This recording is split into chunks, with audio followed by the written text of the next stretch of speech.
2024, February 1, our last interim budget before the elections were called, we gave 11,11,111 crore for development.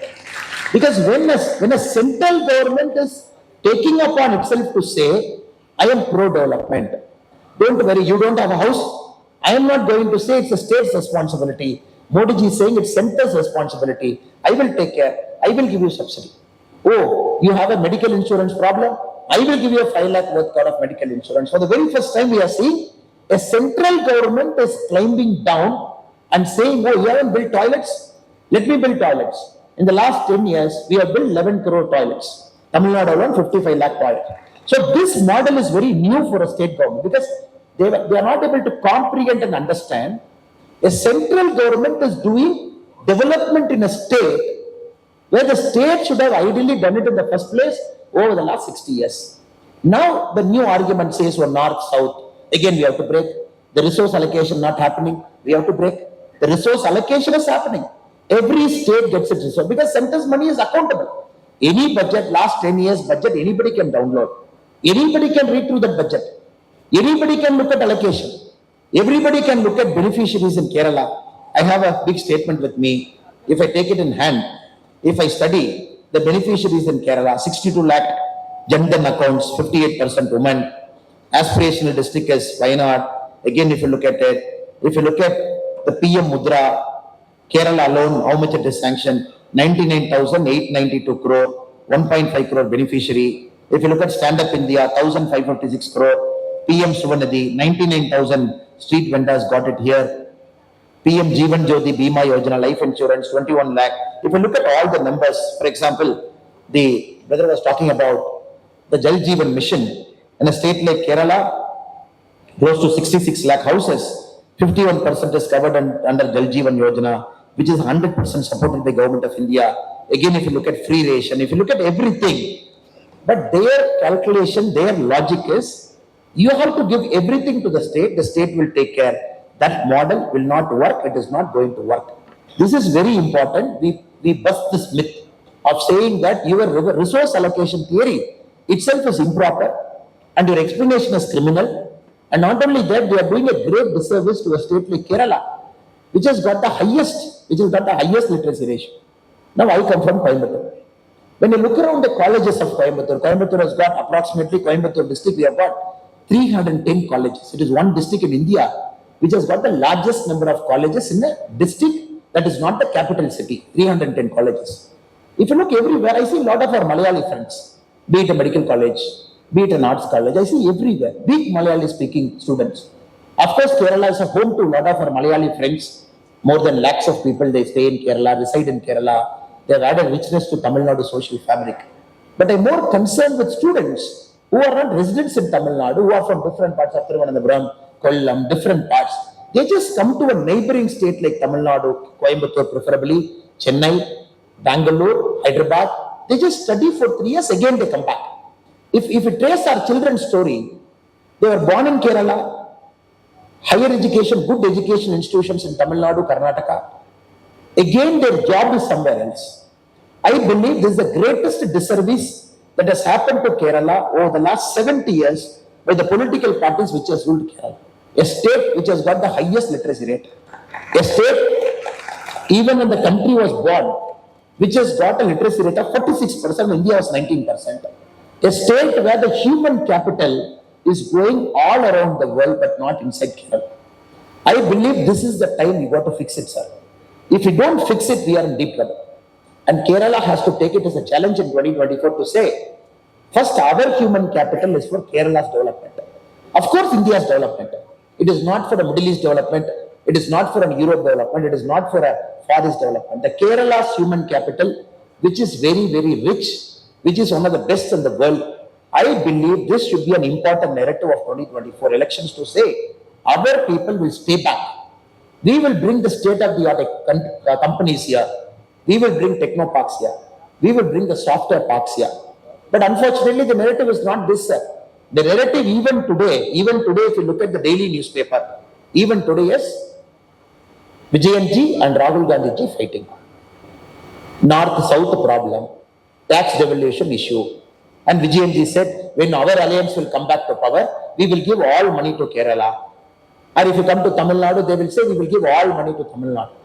So that is why I was telling our friend also, who is our very able social media coordinator, Jaishankar ji, let us do paper cutting of all South Indian states, put the paper cutting in one poster and circulate to Kerala, circulate to Tamil Nadu, circulate to Karnataka, because Kerala people should know the comedy that is happening in the other states in the name of India Alliance.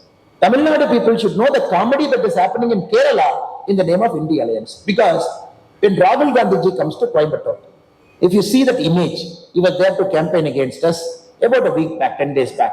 He was sitting in the middle of the chair. Next to him is our Chief Minister M.K. Stalin. One seat after him is Tamil Nadu's Communist Party chief. Just one seat after. 60 kilometers he travels into Palakkad. Immediately communists are his enemies. That is why in English we have a beautiful word called frenemies. Friend enemies. It's called frenemies. In Kerala, this India Alliance, if you look, it has gone one step further. Now Rahul Gandhi ji is questioning. When two chief ministers are in jail, why this chief minister is not in jail? Now Rahul Gandhi ji is going one step further. When two chief ministers are in jail, why this guy is not in jail? Then this chief minister is asking Rahul Gandhi, national case, why you are not in jail? See, that is the narrative now. Last 3 days in Kerala, all newspapers are like, who is going to jail?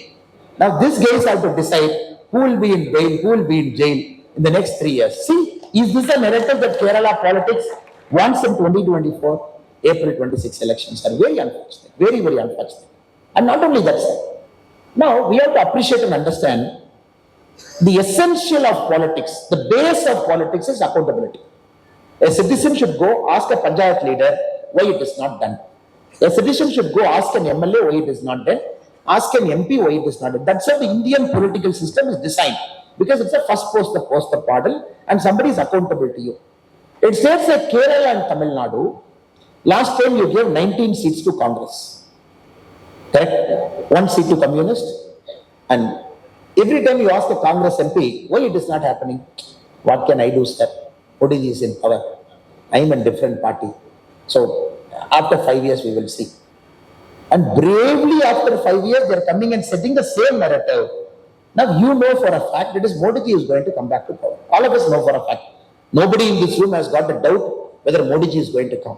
Question is whether it is 400 or 410 or 430. That is a doubt we all have. Now, here, the same Congress fellows have come.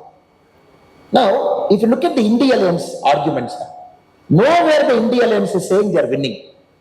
India Alliance is saying Modi ji will not win 400. Nowhere the India Alliance is saying, oh, we are winning. If we win 50 points, we will do we will do everything. They are saying Modi ji should not win 400. So tomorrow if Modi ji is winning even 398, they will say, Appa, because of our alliance we have reduced 2 seats. We have done so much hard work over the last 1 year. We have reduced 2 seats. And 100% they will have a success party also. So take my word. They will 100% have a success party in Delhi to say 2 seats we have reduced. There also there will be a fight. I am responsible for 2-seat reduction. Other fellow will say I am responsible.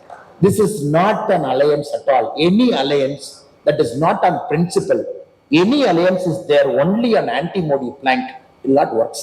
It will take the country so back. I'll give you a simple example. 2004, UPA came to power.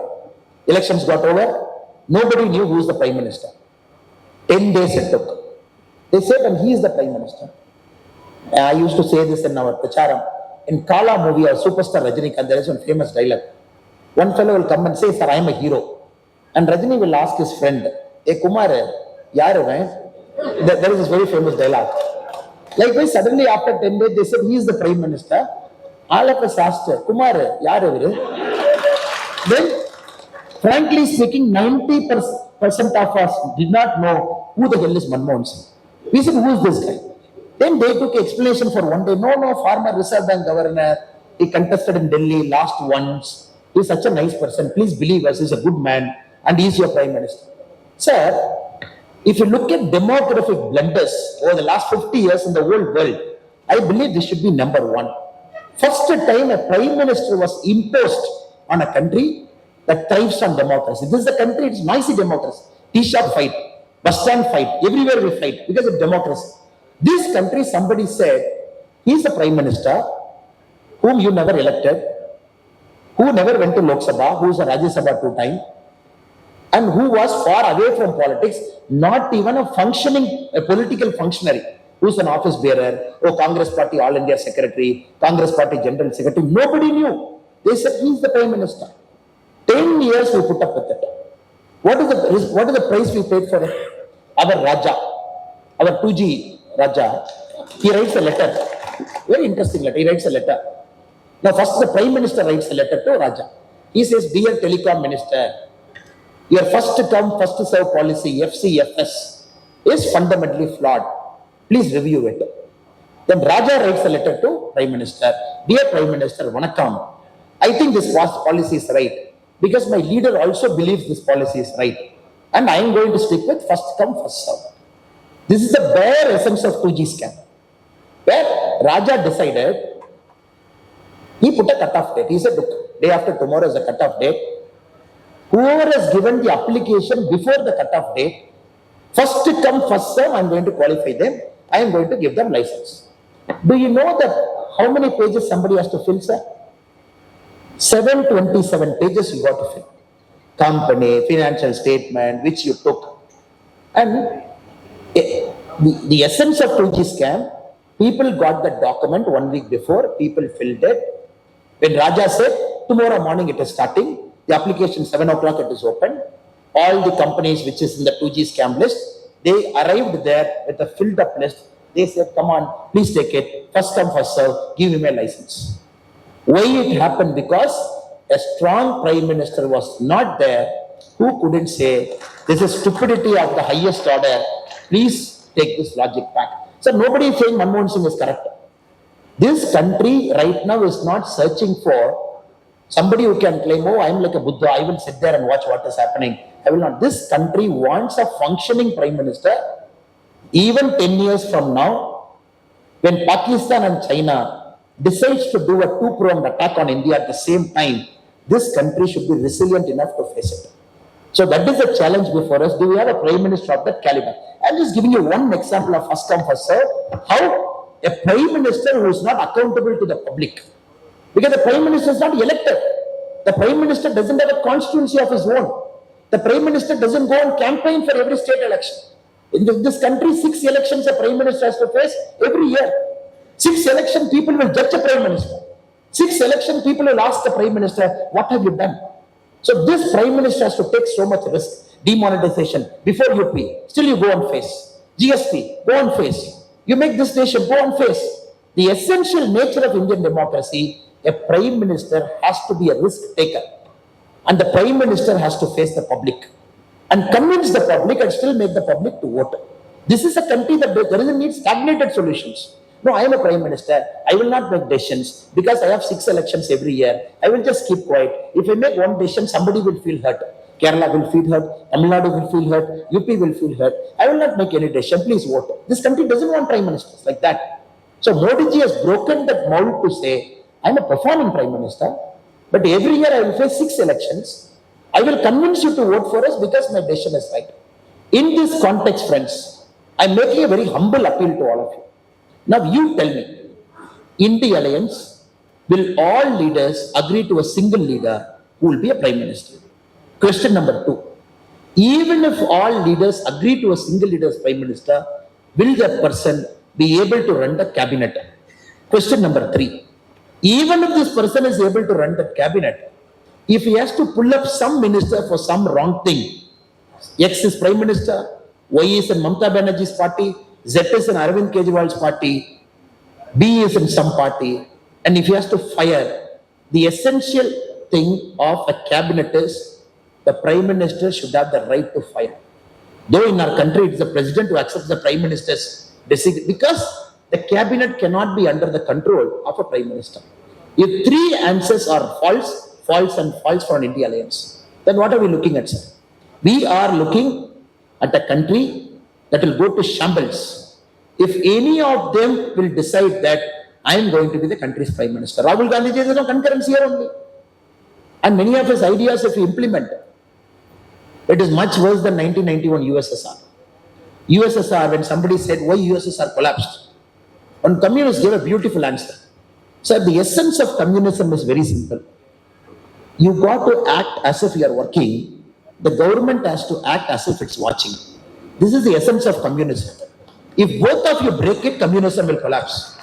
I'm telling this again, sir. When USSR collapsed, somebody asked a communist why it collapsed. They said, sir, people and party, government, two are there. People have to act as if they are working. The government has to act as if it's watching. When anyone breaks, USSR collapses. That is why you build up an inefficient state. One fine day it collapsed when the whole country was, world was opening up. Friends, we have to understand in this very, very important election, Kerala has to make a choice. And this choice has to be pro-development. And this choice has to move Kerala forward. And this choice has to be very simple. That Kerala's human capital is first reserved for Kerala state. When Kerala is prospering, India will prosper. Kerala cannot be a net exporter of human capital. This is a flawed and completely illogical model. Kerala cannot export its beautiful human talent, bountiful brain to all parts of the world to say, no, even if you go to moon, there is a Kerala person standing there. Though we feel proud that whichever part of the world we go, there is an Indian and a Malayali and a Kerala brother and sister who is there. Though we feel proud. But when we come to Kerala, brothers say, Jal Jeevan Yojana. Jal Jeevan Yojana. Just look at what they have done to the states. If you look at the performance report of the whole country, Kerala stands the lowest. Here the Jal Jeevan completion is 51%. 51%. 51%. Bihar, where they speak so bad about Bihar, our brothers and sisters, Bihar is 96%. You are 70 lakh houses. Bihar is 1 crore 66 lakh houses. There they have done 96% completion. Here it is 51% completion. So what model are they talking? A state like Kerala, they are not able to complete a central government project. That to 100% grant from silver line. I'm hearing from a school student. And many times he used to go and Google, what is the silver line? And some protest, some fellow. And Modi ji beautifully got to Vande Bharat, which is connecting the length and breadth of Kerala. Yesterday I was in Palakkad. Again, the difference between communist and Kerala is two things, sir. Communist and Congress party. A Congress party will copy and get caught. A communist fellow will copy and will not get caught. That is the beauty in Kerala, if you see. They are copying means central government scheme. In Palakkad, Vande Bharat train is coming. There the Congress MP felt, let me go to a printer shop, take 3 photos, print out. He came and nicely pasted in Vande Bharat train. He said as if he invented, he went and convinced Modi ji, no, we have to move to Vande Bharat. The same thing the great Shashi Tharoor ji has also done here. And Shashi Tharoor ji has gone one step further. And proudly the constituency report, if you read Shashi Tharoor ji, somebody should ask him in a forum like this, Shashi ji, it is all great. These are all the things that happened in Thiruvananthapuram. What did you bring? When Vande Bharat comes, he says, I did it. As if he sat in that forum, he invented everything. So there the Congress fellow put his poster. Poster, sir, have you seen? The whole country was laughing. In the 2 compartments, only his face was there. It was just going. Now I think it's time for Kerala, especially the beautiful, the bountifully abundant talent and the brainy Keralites to make a choice. We have to move. How long can we talk about ideology? Okay, let us come to ideology, sir. Ideology is the last fortress they hold. They say, no, this is an ideological state. I am not going to allow this state to get broken. Now, sir, let us compare this. You are given chance to both the parties multiple times. 5 years, 5 years, sir. 5 years, 5 years. Now, Kerala has to make its choice clear. When Modi ji is going to come back for 5 more years, for sure, that's a definite. 5 more years, are we going to keep a Congress or a communist as an MP to say, what can I do? Modi ji is Prime Minister, come and meet me after 5 years. Choice number 1. Or choice number 2, where you can, if it is a Bharatiya Janata Party MP, ND MP, you can go and catch the shirt collar. You can say, what are you doing, sir? It is your Modi ji who is sitting as Prime Minister and we have voted for you. Why can't you get this?